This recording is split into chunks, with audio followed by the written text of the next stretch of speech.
তায়াম্মুম করার পদ্ধতি কি? তায়াম্মুমের ফরজ হচ্ছে ৩ টি। ১ নম্বর পবিত্রতার নিয়ত করা, ২য় নম্বর মাটি দিয়ে পুরো চেহারা, মুখমণ্ডল মাসাহ করা, ৩ নম্বর ২ হাতের কনুই সহ মাসাহ করা।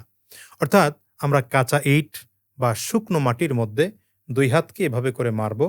২ হাতকে মেরে হালকা করে একটু ঝাড়া দিয়ে নিলাম। হালকা করে ঝাড়া দিয়ে এবার ২ হাত দিয়ে আপনি পুরো চেহারাটা ভালো করে এভাবে মাসাহ করবেন। অর্থাৎ যেই জায়গা আমরা ধৌত করি ঠিক ওই জায়গাগুলো এভাবে করে একদম চুলের গোড়া থেকে থুতনি পর্যন্ত এবং চোখের জায়গা, নাকের দিকটা পুরোটা ভালো করে আপনি মাসাহ করে নিবেন।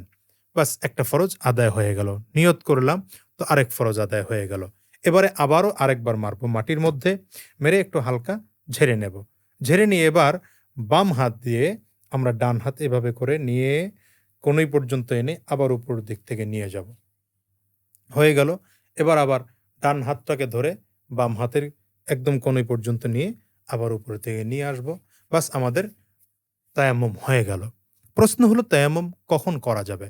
তায়াম্মুম করার পদ্ধতি হচ্ছে আপনি এমন জায়গায় আছেন যেখানে পানি পাওয়া যাচ্ছে না। অর্থাৎ পানির কোনো অবস্থা আপনার নাই। অথবা বিজ্ঞ কোনো মুসলিম ডাক্তার বলেছেন যে আপনি পানি ব্যবহার করলে আপনার অসুস্থতা বেড়ে যাওয়ার সম্ভাবনা আছে বা আপনার মৃত্যুর ঝুঁকি আছে। সেই ক্ষেত্রে আপনি পানি ব্যবহার না করে তায়াম্মুম করতে পারেন। তবে মনে রাখতে হবে আমাদের মধ্যে অনেকে এমন আছে, শীতের দিনে অনেকে অজু করতে পারে, অজুর পানিও আছে। কিন্তু তারা তায়াম্মুম করে নেয়। না, এটা কিন্তু হবে না।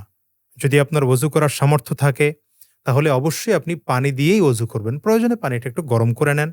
হ্যাঁ, যদি এমন বৃদ্ধ হয়ে যায় যে তার পানি দিয়ে ওযু করলে সেটা গরম পানি হলেও যদি সেই পানি দিয়ে ওযু করে, তাহলে অসুস্থতা বেড়ে যাওয়ার সম্ভাবনা আছে বা সে মৃত্যুবরণ করতে পারে এমন সম্ভাবনা আছে, তাহলে তার জন্য হয়তো তায়াম্মুমের অনুমতি আছে। কিন্তু স্বাভাবিক পর্যায়ে ওযু যে ব্যক্তি করতে পারে তার জন্য তায়াম্মুম করার অনুমতি নেই।